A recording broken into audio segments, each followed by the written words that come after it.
आज पहिली मीटिंग खरं तर पार पडली. काय नेमके विषय होते, काय अजेंड्यावर विषय होते? विषय असे फारसे काही वेगळे नाही आहेत.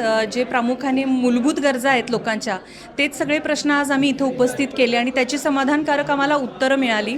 विजय पाटील सरांनी आणि आमचे वॉर्ड चेअरमन म्हणजे सभापती विशाल दादा यांनी आमच्या शंकेचं चांगलं निरसन केलेलं आहे आणि येत्या काहीच दिवसात आमच्या शंका पूर्णपणे त्याचं निरसन होईल याची आम्हाला अपेक्षा आहे. खूप चांगल्या पद्धतीने आजची सभा झालेली आहे. आमचे जे प्रश्न होते ते आम्हाला महासभेमध्ये मांडायला फारच कमी वेळ मिळत असतो, तो आज इथं फार मोकळ्या मनाने आम्हाला आमचे प्रश्न मांडता आले. त्याचं वेगळंच समाधान आहे, कारण खूप लिमिटेशन येतं जेव्हा वेळ खूप कमी असतो. आज इथे आम्हाला पूर्ण वेळ दिला गेला, पूर्ण आमचे प्रश्न ऐकून घेतले गेले आणि त्याच्यावर आम्हाला समाधानकारक उत्तरंही मिळाली.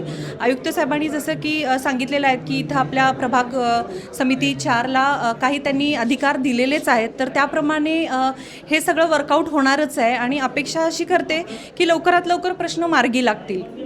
खरं तर आजच्या मीटिंगला अनेक वेगवेगळे विषय होते. कोणकोणते नेमके विषय होते? प्रामुख्याने पाण्याचा विषय होता, जो की सगळ्यांच्याच जिव्हाळ्याचा आहे आणि आता येणारं हे वाढतं ऊन आणि पावसाचा जो काही एक अंदाज आपल्या हवामान खात्यानं दिलेला आहे की उशिरा पावसाळा सुरू होणार आहे, तर जपून पाणी वापरायचं आहे. तर इथं पाण्याचा मेन प्रश्न सगळ्यात पहिला घेतला गेला आणि प्रत्येकच प्रभागात म्हणजे आमचे जे काही 1 ते 5 जे काही वॉर्ड आहेत, ह्यात सगळ्याच ठिकाणी पाण्याचा फारच प्रॉब्लेम सुरू आहे.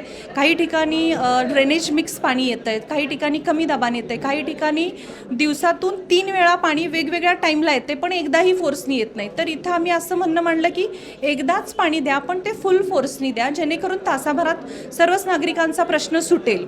तर अशा प्रकारचे किंवा वॉल चेकिंग, लिकेजेस असतील, लिकेजेस पण खूप प्रमाणात आहेत, तर ते मुखात पाणी न जाता ते जमिनीत पाणी मुरायला लागले, तर ह्याच्यावर काम केलं पाहिजे. तर प्रामुख्याने विजय पाटील सर जे आहेत इथे आपल्या प्रभाग समितीला, तर त्यांनी असं सांगितलेलं आहे की आपण एक विषय घेऊया. 3 विषय प्रत्येकाचे इथं घेतले गेले की सगळंच घाईघाईनं सोडवण्यापेक्षा आपण प्रामुख्याने थोडे विषय घेऊया आणि ते आपण सोडवत जाऊया. तर त्या पद्धतीने हे विषय घेतले जातील आणि मला अपेक्षा आहे की ते सोडवलेही जातील. अशाच नवनवीन अपडेट्ससाठी डिजिटल कोल्हापूर चॅनेलला सबस्क्राईब करायला विसरू नका.